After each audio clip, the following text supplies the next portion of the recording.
Good morning, good afternoon, or good night, and welcome to Command Power, the show in which we discuss all things Magic the Gathering with a focus on Commander. And today we have another episode in our Spoiler Spotlight series in which I talk about, well, spoilers and tell you what my thoughts are on them. But before that, just a quick reminder to click subscribe if you enjoy my videos. We're well on our way to 1 million subscribers and your support means everything to me. And today we're going to be talking about the Master Transcendent. For 1 colorless, 1 black, 1 green, and 1 blue, it's a legendary artifact creature mutant 2/4 with, when the Master Transcendent enters the battlefield, target player gets 2 rad counters. And tap, put target creature card in a graveyard that was milled this turn onto the battlefield under your control. It's a green mutant with base power and toughness 3/3. It loses its other colors and creature types. So this is a really cool card, and as soon as I saw it spoiled, I was finally decided that I'm definitely going to be A, buying this precon, and B, putting together a Master Transcendent deck. Now, why am I so excited about this card? Well, for a start, I really like the rad mechanic. It's really cool that the radiation counters represent damage, but you don't know exactly when a player is going to be taking that damage, which adds a nice little bit of tension.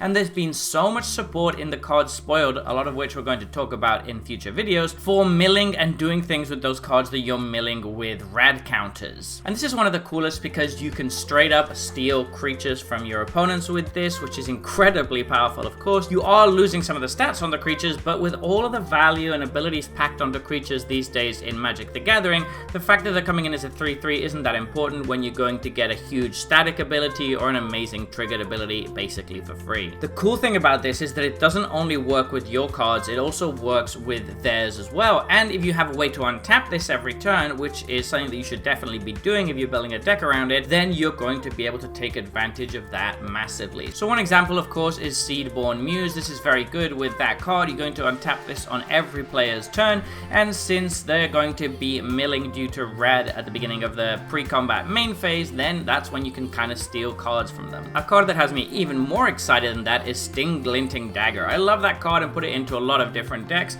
and it works really well with this guy because, again, you're going to be untapping every combat step. That means that you can actually use him twice during your turn if you mill enough cards, and then you can use him once during each other player's turn for 5 creatures per turn cycle. That's obviously insane, and it should win you the game very quickly if it's not dealt with. I also really like the art on this guy. It's kind of gross and disgusting, but it's super cool, and since I've never played Fallout, I don't really know what his backstory is. I'm assuming he's some really big, bad, evil guy, but it just looks so badass. Another thing that I wanted to mention is that these kind of rad counter cards don't only work with the mechanic itself, it's not very parasitic in that way. In fact, they work very well with most decks that are relying on milling, and we've had a lot of support for graveyard and milling in the last few sets, particularly obviously in blue-black. We've seen a lot of it in Call of Mana with Collect Evidence, so that's going to be really good. I like this a lot with the Sphinx from Call of Mana that gives all your spells Collect Evidence 10. It's also, of course, very good with the Lost Caverns of Ixalan, which was mostly a graveyard-themed set, which has a ton of mechanics that are going to rely on Descend and things like that.